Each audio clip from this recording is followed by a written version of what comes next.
주님께서 여러분과 함께 누가가 전한 거룩한 복음입니다.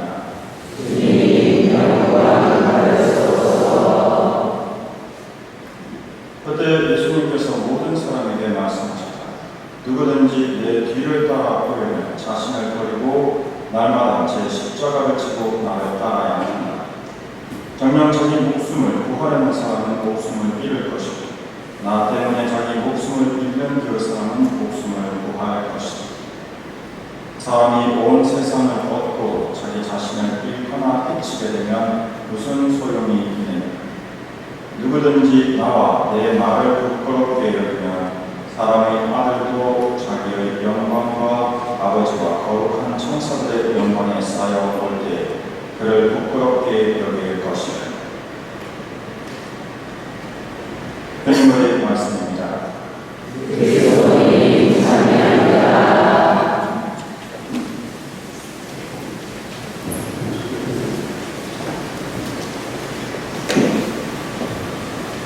오늘 우리가 듣는 복음 말씀 때 정말 자기 목숨을 잃는 사람은 목숨을 구하고 목숨을 구하는 사람은 목숨을 잃을 거라고 말씀하시고 또 오늘 새 영세자를 준비가 되어서 주님 앞에 세례를 청하고 있습니다.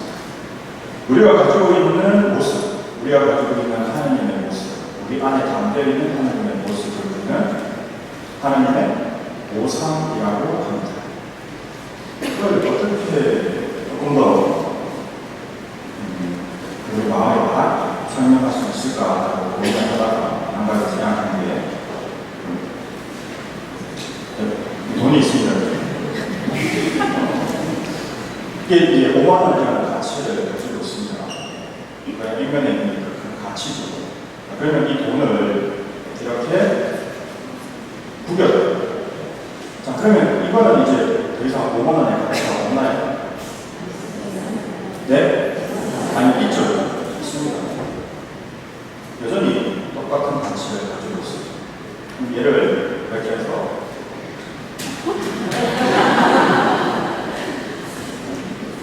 이제 가치가 없어졌나요?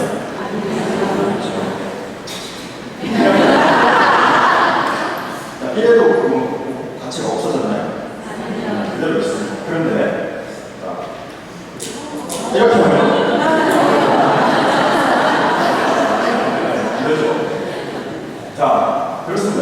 자, 이 5만 원이라는 돈의 가치를 정하는 건 얘가 구겨진다든지 또는 어렵해진다든지 한다고 해서 이 가치가 사라지는 게 아닙니다. 여러분도 똑같이 여러분이 하나님으로부터 부여받은 하나님의 우상이 여러분도 죄를 짓는다든지 어려워진다든지 또는 잘못을 했다고 해서 그게 사라지는 게 아닙니다. 그대로 유지가 되시는 거죠. 그럼 언제 이것이 없어집니다. 말처럼 지옥불에 타시게 되면 여러분은 하나님으로부터 받은 우상을 상실하시게 됩니다. 유일하게 여러분의 우상을 없앨 수 있는 게 지옥불. 그래서 지옥불이 그만큼 무서운 거죠. 근데 이 5만 원권이 가지게 되면 이 가치, 5만 원이라는 가치가 어디에서부터 왔는지를 생각해야 하나님의 우상과 나의 관계를 생각하는 데 도움이 됩니다. 그러니까 이 5만 원의 가치를 가지고 있는 것은 이 종이 자체가 아닙니다. 종이가 이 5만 원의 가치를 보증해 주지 않습니다. 이 5만 원이 5만 원이라는 가치를 보증해 주는 것은 어디입니까? 그렇게 생각해보면 이거와 똑같이 생겼는데 돈으로서 인정을 못 받는 케이스. 이렇게 봐도 저렇게 봐도 똑같은데 물어봤더니 이거는 돈이 안 돼요. 그걸 우리가 뭐라고 부릅니까? 위조지라고 하죠. 똑같이 생겼는데요. 네. 근데 아니랍니다.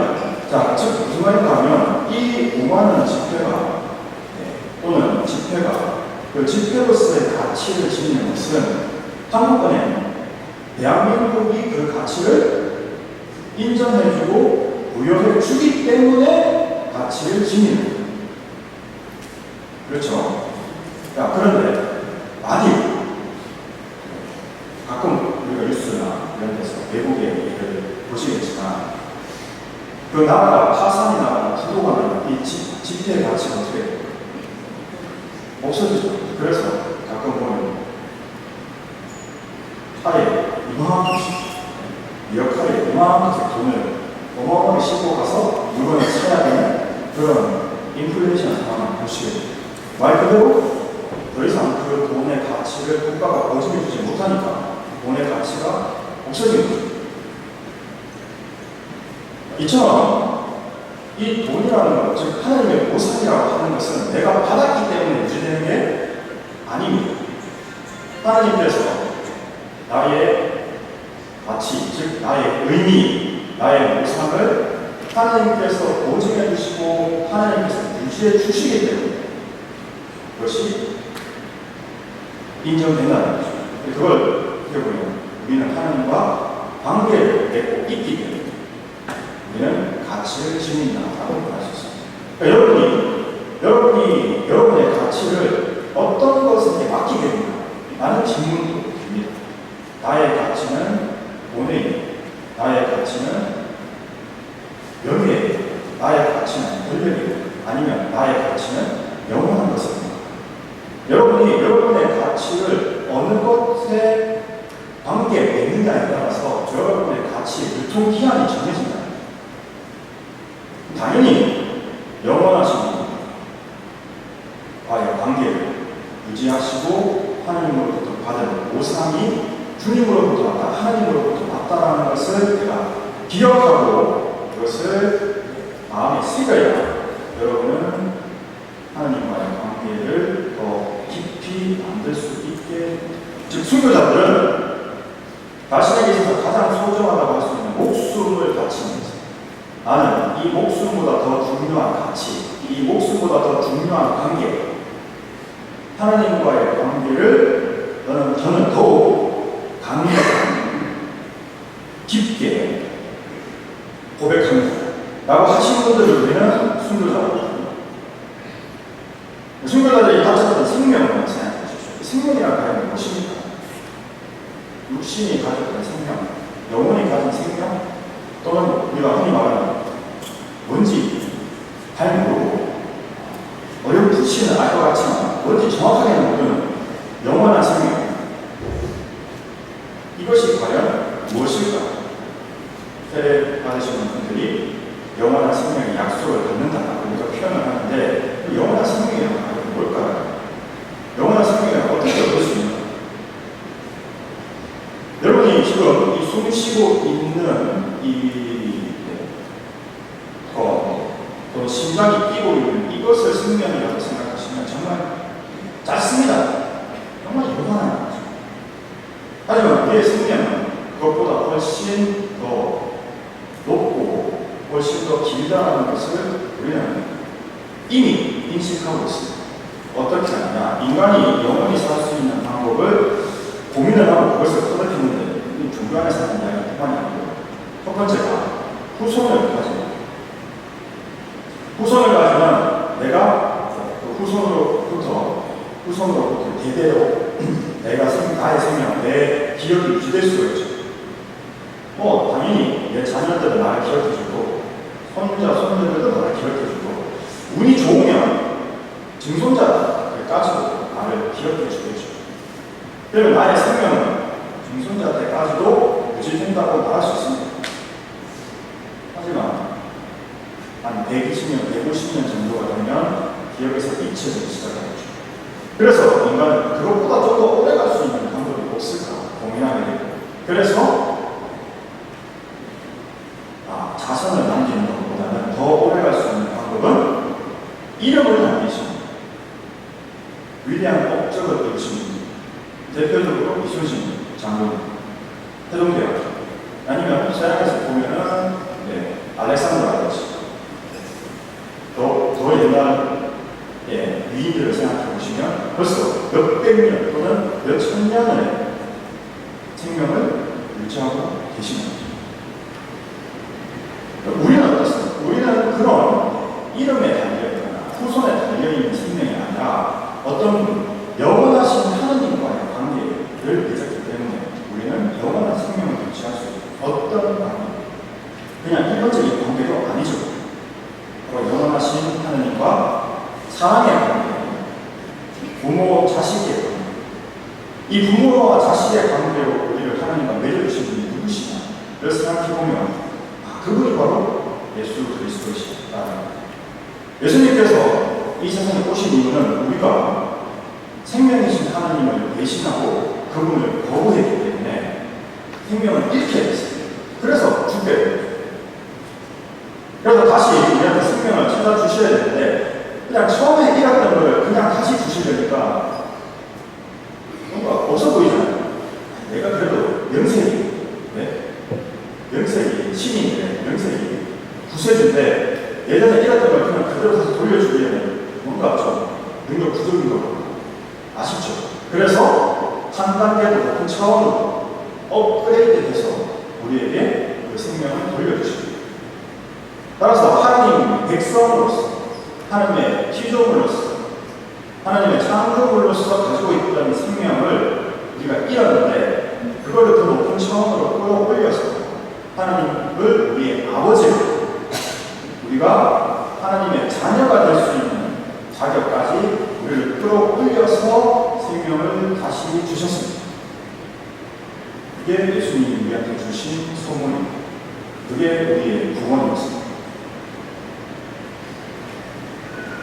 어떤 사랑입니다. 자녀가 아버지에게 가지는, 아버지가 자녀에게 가지는 그런 사랑. 제가 저번 강론 때 말씀드렸죠. 유교식의 방식의 사랑.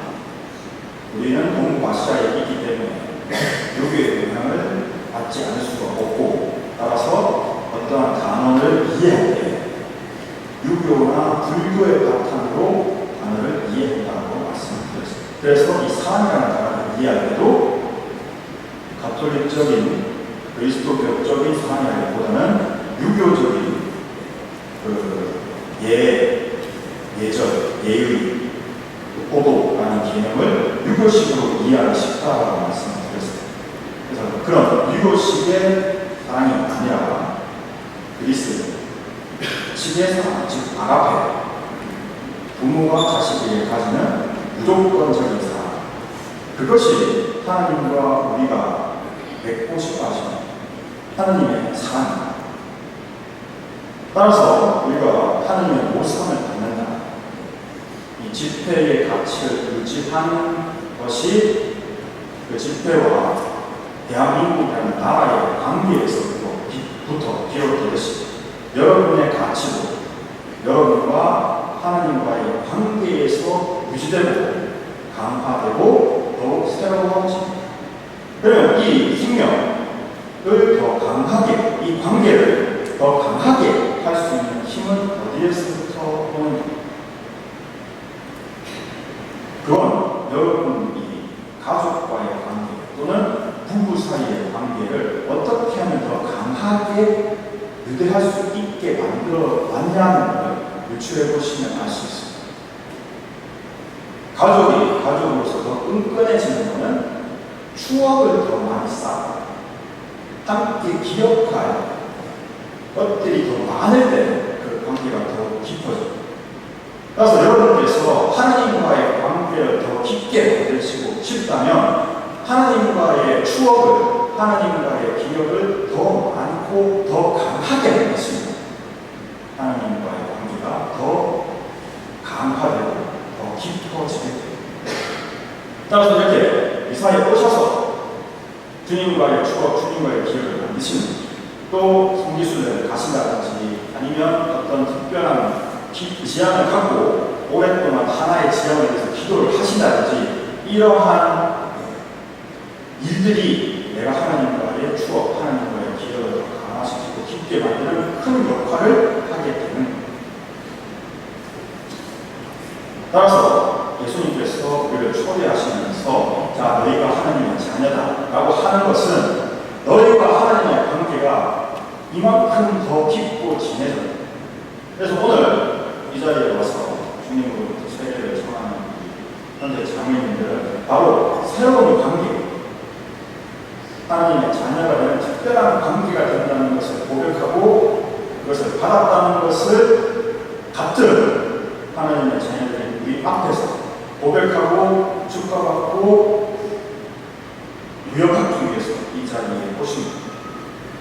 그래서 우리가 이런 하나님과의 추억을 다시 한번 기억하고 그것을 더욱 강화하는 자리에 주님, 제가 정말 주님의 사랑을 받는 자녀였죠.